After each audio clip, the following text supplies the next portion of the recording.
Hello everyone, welcome back to my channel. मैं रिया।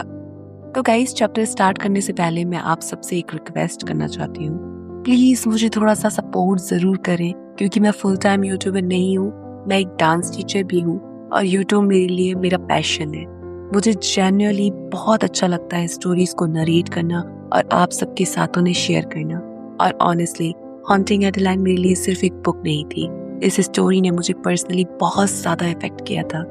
इसी वजह से मैंने सोचा कि क्यों ना मैं अपनी जर्नी को हॉन्टिंग एडेलाइन से ही स्टार्ट करूं। और आज हम पहुंच चुके हैं चैप्टर 26 पर। और अगर आप इतने चैप्टर्स तक मेरे साथ बने हुए हैं तो ट्रस्ट मी, आपका प्यार और सपोर्ट मेरे लिए बहुत मैटर करता है। आपके सपोर्ट के बिना यहाँ तक आना मेरे लिए बिल्कुल भी इजी नहीं था। तो अगर आपको मेरी स्टोरी टेलिंग पसंद आ रही है तो प्लीज वीडियो को लाइक करें, अपने फ्रेंड्स के साथ शेयर करें और कमेंट्स में अपने थॉट्स जरूर बताएं। आपका एक लाइक, एक कमेंट और एक शेयर मुझे जेन्युइनली मोटिवेट करता है कि मैं इस जर्नी को बरकरार रखूं। तो चलिए, बहुत सारी बातें मैंने कह दी हैं, अब हम स्टार्ट करते हैं चैप्टर 26, द मैनिपुलेटर। एडिलाइन मन ही मन गुस्से से चल रही है और सेठ का वो इंटेंस पैशन अब भी उसके जिस्म में सनसनी पैदा कर रहा है। जेड मूवी बंद करने की जहमत भी नहीं उठाता। फिर दोनों चुपचाप उस थिएटर रूम से बाहर निकलते हैं और तेजी से वापस हॉल रूम की तरफ बढ़ जाते हैं। ऐसा लगता है जैसे किसी ने उनके गायब होने पर ध्यान ही नहीं दिया। लेकिन एडिलाइन को यकीन है कि कुछ लोगों ने तो जरूर देखा होगा। जेड अब तक पूरे कमरे में घूम घूम कर सबको इम्प्रेस कर चुका है और चाहे एडिलाइन इसे कितना भी नापसंद करे, वो जानती है कि जेड को भूल पाना नामुमकिन है। अभी 2 मिनट भी नहीं बीते थे कि एक आदमी उनके पास आता है। उनकी काली वर्दी और सफेद वेस्ट से साफ पता चलता है कि वो वहां का बटलर है। बटलर मैरियन उन्हें निर्देश देते हुए कहता है, मिस्टर फोर्टनाइट, मिस्टर एले, कृपया मेरे पीछे आइए। बस इतना सुनते ही एडिलाइन का सारा नशा हिरन हो जाता है और इस इंटेंस क्लाइमैक्स का एहसास एक झटके में पूरी तरह गायब हो जाता है। मैरियन उन्हें कई हॉलवे से गुजारता है और रास्ते में लगी उन पेंटिंग्स और पुरानी ऐतिहासिक चीजों की तरफ इशारा करता है जिन्हें मार्क ने हासिल किया है। एडिलाइन सिर्फ सिर हिलाकर तारीफ करने का नाटक करती है, लेकिन उसका दिमाग बार बार अपनी परदादी, गीगी और आज रात मिलने वाली जानकारियों की तरफ ही जा रहा है। मार्क भले ही उसे थोड़ा बहुत बातें बताकर तरसाने की कोशिश करे, पर उसका ये पैतरा काम नहीं आएगा। मार्क चाहे कुछ भी करे, एडिलाइन दोबारा कभी इस घर में कदम नहीं रखेगी। उसे अभी भी पक्का यकीन नहीं है कि यहाँ आना फायदेमंद रहा या नहीं। कम से कम उसे एक अनरिलीज्ड मूवी देखने को तो मिली, भले ही वो उसका एंड ना देख पाई हो। खैर, वैसे भी उसे फिल्म का कुछ खास याद नहीं है। उसकी नजरें तो ब्लैंक थी जब उसका पूरा ध्यान सेठ के उस पर्स पर था। रुक जाओ एडी, एडिलाइन खुद को टोकती है। उन ताजा यादों से उसका पेट घबराहट से बैठने लगता है और जैसे ही वे मार्क के स्टडी रूम में कदम रखते हैं, उसका ध्यान झटके से प्रेजेंट में लौट आता है। मार्क एक हाथ में जलता हुआ सिगार और दूसरे हाथ में एम्बर रंग की शराब का गिलास लिए बेहद जोरदार आवाज में उनका स्वागत करता है। मेरे 2 सबसे पसंदीदा लोग। वो पूरी तरह से नशे में धुत लग रहा है। उसका लाल चेहरा और ज्यादा लाल हो चुका है और उसकी आंखें थोड़ी धुंधली होने लगी हैं। वो अपने डेस्क के पास बने आलीशान लेदर सोफे की तरफ इशारा करते हुए कहता है, कृपया बैठिए। जेड और एडिलाइन सोफे पर जाते हैं और दोनों मर्द तुरंत पार्टी के बारे में बातें करने लगते हैं। एडिलाइन भी जरूरत के मुताबिक अपनी राय जोड़ देती है, ये कहते हुए कि झूमर कितने खूबसूरत है और घर में लगी पुरानी चीजें कितनी अनोखी हैं। इस तारीफ से मार्क का चेहरा खुशी से खिल उठता है। वो मुस्कुराते हुए कहता है, बेशक ये सब मेरी पत्नी की वजह से है। उसे मेरे पैसे खर्च करना बहुत पसंद है और अगर इस घर को सजाने से उसे खुशी मिलती है तो मुझे इससे कोई परेशानी नहीं है। उसका लहजा भले ही मजाकिया था, लेकिन उसकी बातों में अपनी पत्नी को नीचा दिखाने का तंज साफ झलक रहा था। वो जेड की तरफ आंख मारते हुए आगे कहता है, मुझे यकीन है कि तुम जानते हो कि इन औरतों को हमारे पैसों से कितना प्यार होता है। क्यों? क्यों जैक? और ये उसकी घटिया सोच का सबसे बड़ा सबूत था। एडिलन मन ही मन सोचती है कि इस इंसान की सोच जख्मों और रोती हुई आत्माओं जैसी कड़वी है। ज़ेड मुस्कुराता है। उसकी मुस्कान बेहद खतरनाक और कातिलाना है। वो रहस्यमयी अंदाज में जवाब देता है, ये तो बहुत छोटी सी कीमत है जब वे हमें हर दिन कुछ ऐसा देती है जो बेहद अनमोल है। और अगर तुम मुझसे पूछो तो मैं कहूँगा कि मैं इसके लायक नहीं हूँ, लेकिन मैं एक स्वार्थी इंसान हूँ और इसे फिर भी स्वीकार करूँगा। एडिलाइन नहीं जानती कि कैसे, लेकिन वो तुरंत समझ जाती है कि ज़ेड किस बारे में बात कर रहा है। प्यार। प्यार सचमुच अनमोल है, जैसा कि मार्क के घिनौने कारनामों ने साबित किया था, जिसमें तो पैसों से खरीदा जा सकता है और वो आसानी से मिल भी जाता है, चाहे वे जबरदस्ती करे या रजामंदी से। और ज़ेड ने भले ही एडिलाइन को कई बार अपने कंट्रोल में चुकाया हो, लेकिन असल में वो उससे सिर्फ एक ही चीज चाहता है, उसका प्यार। क्योंकि यही एक अकेली चीज है जिसे वो ताकत से छीन या हासिल नहीं कर सकता। वो एडिलाइन के जिस्म को झुका सकता है, लेकिन उसके दिल को अपने लिए धड़काने के लिए मजबूर नहीं कर सकता। और विडंबना तो यही है कि वही एक चीज है जो वो सबसे ज्यादा चाहता है। मार्क ज़ेड की बात का वही मतलब निकालता है जो उसकी जैसी नीच सोच वाले मर्द निकालते हैं। वो हंसता है और एडिलाइन को देखकर आंख मारता है, जैसे उसे पूरा यकीन हो कि औरत का जिस्म कितना अनमोल होता है। लेकिन अगर एडिलाइन को अंदाजा लगाना हो तो मार्क जैसा इंसान किसी भी औरत की बोली लगाने में एक सेकंड भी नहीं लगाएगा। मार्क ठहाका लगाते हुए कहता है, मैं बिल्कुल समझ रहा हूँ कि तुम्हारा क्या मतलब है। सच में समझते हो, बदतमीज इंसान, एडिलाइन मन ही मन सोचती है। एडिलाइन अपने कंधे उचकाते हुए कहती है, मुझे लगता है कि तुम किस्मत वाले हो मार्क। क्लेयर को एक नजर देखते ही समझ आता है कि वो एक मजबूत और समझदार औरत है, और ऐसी औरत सबसे ज्यादा खतरनाक होती है। एडिलाइन बात में थोड़ा मजाक जोड़ती है, लेकिन वो जानती है कि उसकी बात का मार्क पर कोई असर नहीं होने वाला है। मार्क अपनी मर्दवारी सोच में इतना अंधा है कि वो ये सोच भी नहीं सकता कि क्लेयर कभी सोते समय उसकी गर्दन में चाकू घोंप सकती है। मार्क हंसकर बात टाल देता है, पर वो इशारा समझकर अपना मुंह बंद कर लेता है। ज़ेड बाहर से एकदम शांत और रिलैक्स दिख रहा है, लेकिन एडिलाइन जानती है कि उसके अंदर का जानवर बाहर आने के लिए बेताब हो रहा है। वो उसकी मुट्ठी के हल्के से खींचने और उसकी खतरनाक मुस्कान से ये अंदाजा लगाती है। ज़ेड की शांति के पीछे की खौफनाक एनर्जी एडिलाइन साफ महसूस कर सकती है। एडिलाइन सोचती है कि मार्क के इस घटिया कमेंट पर ज़ेड का कातिलाना गुस्सा देखकर उसका मन क्यों कर रहा है कि वो ज़ेड के करीब जाए और इस बार अपनी मर्जी से। एडिलाइन गुस्से कहती है, मैं नफरत करती हूँ इससे। मार्क बात आगे बढ़ाते हुए कहता है, तो एडिलाइन, तुम्हारी परदादी के बारे में। गिगी एक बहुत खूबसूरत औरत थी, यहाँ तक कि एक छोटे बच्चे के रूप में भी मुझे वो अच्छी तरह याद है। मार्क की इस बात पर अपनी आंखें रोल करने से रोकने में एडिलाइन को बहुत मेहनत करनी पड़ती है। मार्क जैसे इंसान का ध्यान सिर्फ इसी बात पर जाएगा। गिगी खूबसूरत थी, लेकिन उनके स्वभाव और दिल की परवाह किसे है। एडिलाइन अपना गला साफ करती है और चेहरे पर झूठी मुस्कान लाते हुए कहती है, हाँ, वो वाकई बहुत खूबसूरत थी। मार्क अपना सिर पीछे टेकता है, जैसे किसी पुरानी याद में खो गया हो। हाँ, मुझे उनकी वो लाल लिपस्टिक अच्छी तरह याद है। मुझे नहीं लगता कि मैंने कभी उन्हें उस लिपस्टिक के बिना देखा भी होगा। एडिलाइन उम्मीद को दबाते हुए पूछती है, क्या आपको उनके मर्डर के बारे में कुछ याद है?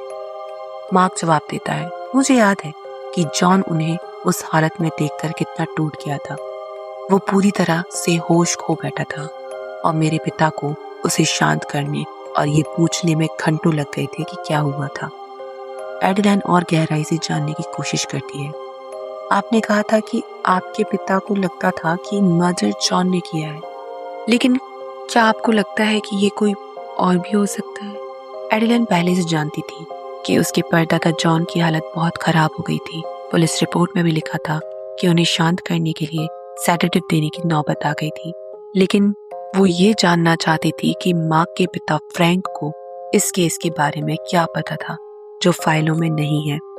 मार्क अपने कंधे उचकाते हुए कहता है, मुझे जहां तक याद है मेरे पिता को लगता था कि गीगी जॉन से छिपकर किसी और आदमी से मिल रही थी।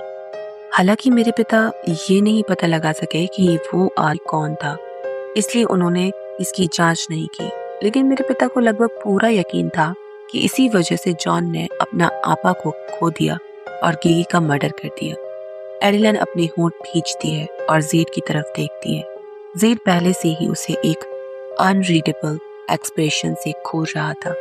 जेड ने गीगी की डायरी पढ़ी है और वो जानता है कि गीगी का एक स्टॉकर रोनाल्डो था। लेकिन ऐसा लगता है कि मार्क या उसके पिता को इस बारे में कुछ नहीं पता था। जो हैरानी की बात नहीं है, गीगी की डायरी एक फोटो फ्रेम के पीछे सेफ में छिपी थी। पुलिस के पास ये सोचने की भी कोई वजह नहीं थी कि गीगी ऐसा कुछ छिपा भी रही होगी। एडलाइन सोचती है कि क्या उसे पता चली बातें मार्क को बता देनी चाहिए। शायद मार्क के पास ताकत हो कि वो डायरी की जांच करवा सके। लेकिन ये ख्याल आते ही वो तुरंत इसे रोक देती है और दिमाग से निकाल देती है। मार्क एक घटिया इंसान है, वो उन किताबों को छीन लेगा और उसे ब्लैकमेल करेगा। वैसे भी एडलाइन को यकीन है कि उसकी दोस्त दया के पास जानकारी निकालने के मार्क से कहीं बेहतर तरीके हैं। मार्क के पिता मर चुके हैं और केस के बाकी पुलिस वाले भी अब तक जिंदा नहीं होंगे। ये केस 75 साल पुराना है। एडिलन पूछती है, तो फिर फ्रैंक को क्यों लगा कि मर्डर जॉन ने किया है, ना कि उस दूसरे आदमी ने? मार्क पीछे टेक लगाकर बैठता है और उसकी धुंधली आंखें दूर किसी आग में खो जाती हैं। सैरा उस समय मुझसे 6 साल बड़ी थी। वो एक टीनेजर थी और मैं सिर्फ 10 साल का बच्चा था जो खेलना चाहता था। सैरा बहुत अच्छी थी और मेरे साथ खेलती थी। इसलिए गीगी की मौत से महीनों पहले मैं बार बार पर्सन्स मैनर जाकर सैरा से मिलने की जिद करता था। लेकिन हर बार मेरे पिता मना कर देते थे। उन्होंने कहा कि जॉन को शराब की लत लग गई है और अब वहाँ बच्चों का जाना सुरक्षित नहीं है। मार्क बिना किसी हंसी के एक सूखी हंसी हंसता है और आगे कहता है, मैं रोता और जिद करता था क्योंकि मैं अपनी दोस्त से मिलना चाहता था और फिर गीगी का मर्डर हो गया। पर मुझे तब भी समझ नहीं आया जब मेरे पिता ने बताया कि गीगी अब नहीं रही। तो मुझे मौत का मतलब तो पता था, पर उसकी गंभीरता नहीं। जब मैंने कुछ दिनों बाद आखिरी बार मैनर जाने की जिद की तो मेरे पिता ने मेरी आंखों में देखकर कहा, क्या तुम भी मरना चाहते हो?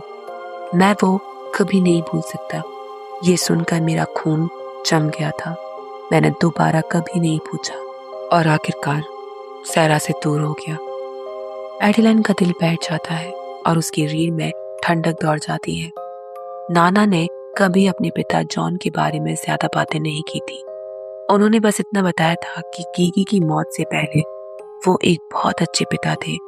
उन्हें शराब की लत थी, पर वो अपना गुस्सा नाना से छिपा कर रखते थे। लेकिन गीगी की मौत के बाद सब कुछ बिखर गया। पहली बार एडेलाइन को इस खौफनाक सच का सामना करना पड़ रहा है कि शायद उसके अपने परदादा जॉन ने ही उसकी परदादी गीगी का मर्डर किया था। एडेलाइन अपना गला साफ करते हुए बात का रुख बदलती है।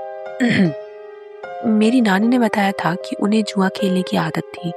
हो सकता है कि उन्होंने कुछ लोगों से कर्ज लिया हो और जब वो पैसा नहीं चुका पाए तो उन्होंने गीगी को निशाना बनाया हो। मार्क सोच में डूबकर सिर हिलाता है। जॉन की जुए खेलने की आदत बहुत बुरी थी। एक समय तो वे पर्सन्स मैनर खोने की कगार पर पहुंच गए थे।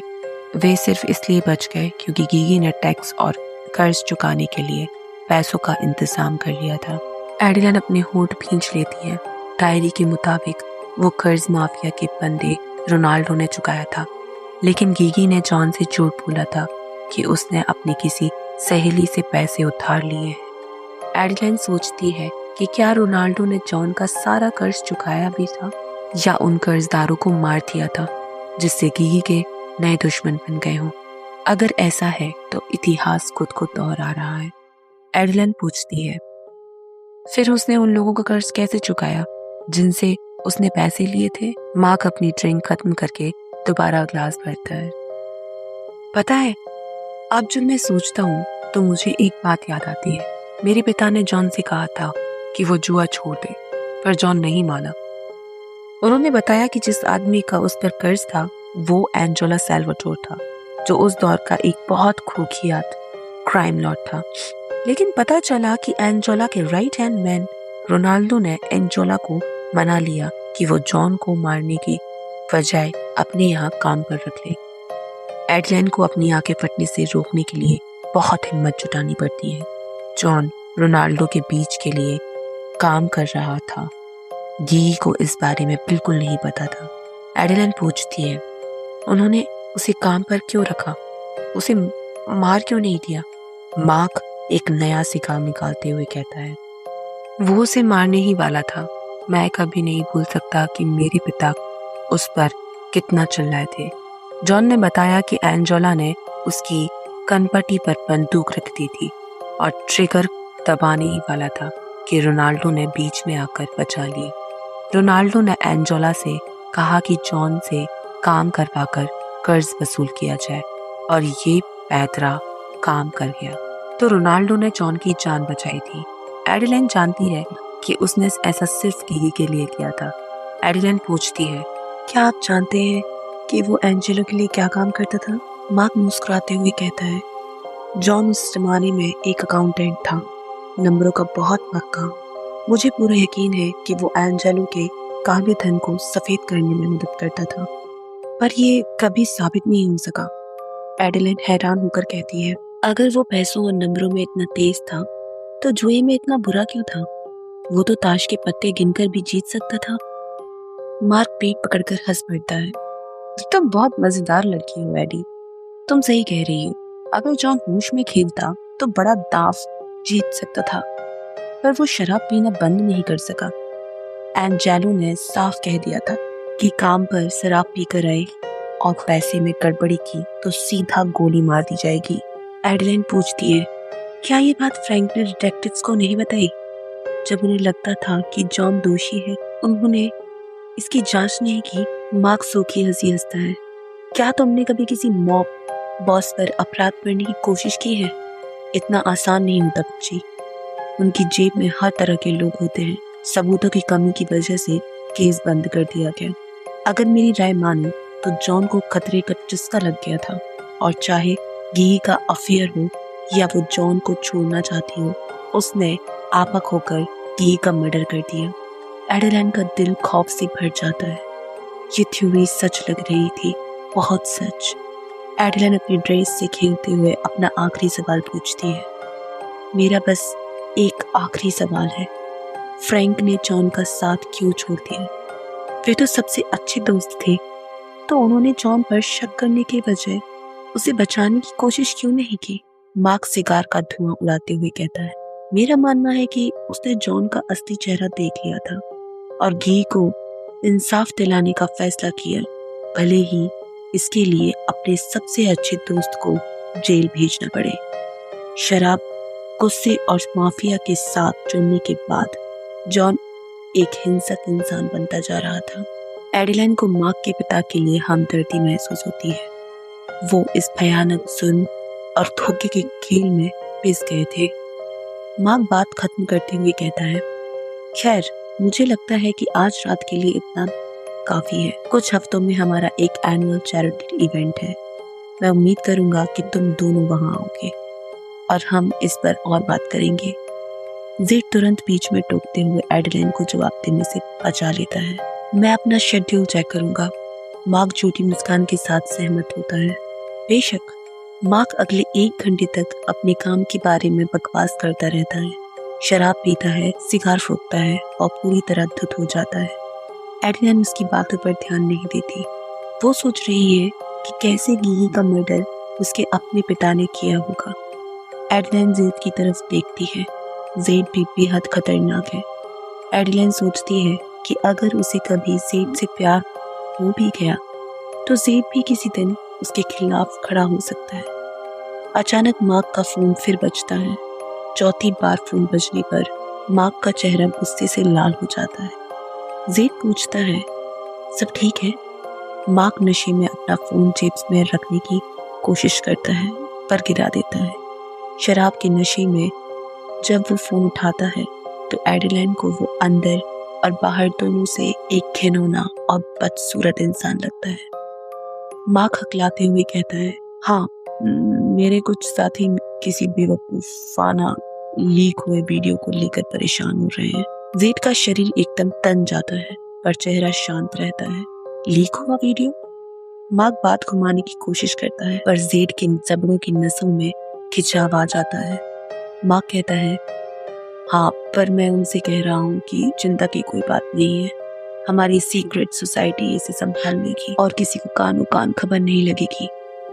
एडलाइन समझ जाती है कि उन घिनौने रिचुअल्स की लीक वीडियो की बात हो रही है। ज़ेड कैजुअल अंदाज में अपनी ड्रिंक हिलाते हुए कहता है, मुझे यकीन है कि ये वीडियो और उसे लीक करने वाले इंसान से निपटने के लिए ज़रूरी कदम उठा रहे होंगे। मार्क गुस्से में टेबल पर हाथ मारते हुए चिल्लाता है, बिल्कुल, वीडियो तो हटा दिया गया है पर असली परेशानी उस इंसान को ढूंढना है जिसने इसे लीक किया है। वे महीनों से पूछताछ कर रहे हैं और हमारी हर हरकत पर नजर रख रहे हैं।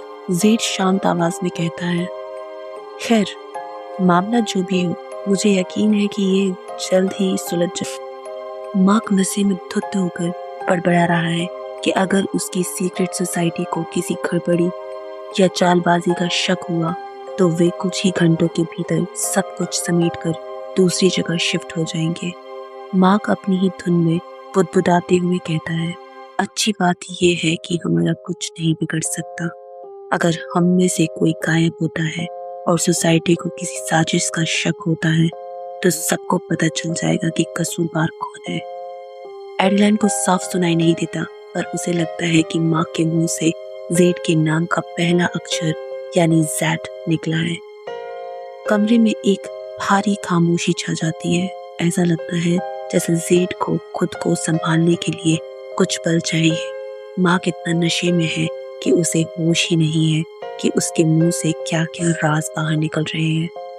एडलाइन नहीं जानती कि ये खौफनाक सोसाइटी क्या है, लेकिन इतना जरूर समझती है कि वे मार्क जैसे शराबी पर भरोसा नहीं कर सकते। मार्क नशे में सब उगल रहा है और भले ही एडलाइन को ज्यादा बातें समझ ना आ रही हो, पर ज़ेड एक एक शब्द का मतलब समझ रहा है। ज़ेड अपने चेहरे पर एक छोटी रिलैक्स मुस्कान लाते हुए बड़े आराम से कहता है, ये तो अच्छी बात है, मैं भी नहीं चाहूंगा कि मेरे नए दोस्त को कुछ हो। मार्क उसकी इस झूठी बात पर यकीन कर लेता है। वो हंसता है और अगले 10 मिनट तक ज़ेड के प्रति अपनी वफादारी और वजनदार बातें दोहराता रहता है। एडलाइन को इस बेवकूफ़ी हंसी आने लगती है। ज़ेड ही मार्क का जज और जल्लाद बनने वाला है और ये बेवकूफ़ मार्क इसे समझ ही नहीं पा रहा है। आखिरकार वे वहाँ से निकलने के लिए खड़े होते हैं। जाते जाते एडलाइन बेहद शिष्टाचार से कहती है, हमें यहाँ बुलाने के लिए आपका बहुत बहुत शुक्रिया। मार्क एडलाइन का हाथ अपने दोनों हाथों से थाम लेता है। एडलाइन के जिस्म में एक बर्फीली सनसनी दौड़ जाती है, जैसे कोई जहरीला कीड़ा उसकी त्वचा के नीचे रेंग रहा हो। मार्क के हाथ पसीने से भीगे, लेकिन एडलाइन को ऐसा लगता है जैसे उसने किसी लाश को छू लिया। एडलाइन किसी तरह अपना हाथ छुड़ाती है और खुद को अपनी खूबसूरत ड्रेस से हाथ पोंछने से रोकती है। जैसे ही वे बाहर निकलने लगते हैं, मार्क पीछे से आवाज लगाता है, मैं तुमसे जल्द ही मिलूंगा एडलाइन। जैसे ही दरवाजा बंद होता है, ज़ेड दबी हुई खौफनाक आवाज में खुर्राते हुए कहता है, ऐसा होने से पहले मैं तुम्हारा कत्ल कर चुका हूँगा। एडलाइन ने कभी नहीं सोचा था कि वो कत्ल जैसी चीज का समर्थन करेगी, लेकिन मार्क जैसे दरिंदे के लिए वो इस बार इसे नजरअंदाज करने के लिए तैयार है। तो गाइस, इसी के साथ चैप्टर 26 यहाँ खत्म होता है। आज के चैप्टर में एडलाइन को गिगी के पास से जुड़ी कुछ ऐसी बातें पता चलती हैं जो शायद उसने कभी इमेजिन भी नहीं की थी। जॉन, रोनाल्डो, एंजेलो और गिगी के मर्डर के पीछे छिपी हुई कड़ियां अब धीरे धीरे एक दूसरे से जुड़ने लगी हैं। लेकिन सबसे बड़ा सवाल अभी भी वही है, क्या जॉन सच में गी का मर्डरर था, या फिर इस पूरी कहानी के पीछे कोई ऐसा सच छिपा है जिसे इतने सालों से जानबूझकर दबा कर रखा गया है। और फिर आता है वो लीक्ड वीडियो जिसका जिक्र मार्क नशे में कर देता है।